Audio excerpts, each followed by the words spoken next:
he's going to go back to the rear of the train. So the train's getting on the other track, and the old gal's coming to chug-a-lug down the old track. And I believe they call it coupling.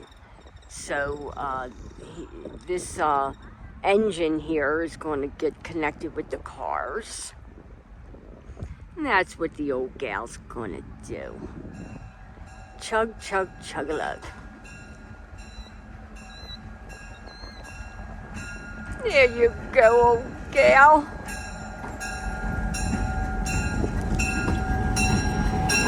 There you go.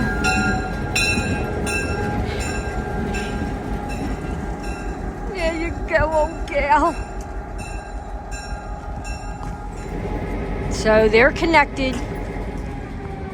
That's it. They're connected.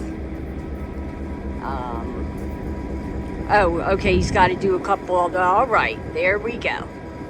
Now they're connected, I think. And there it is. It's called coupling.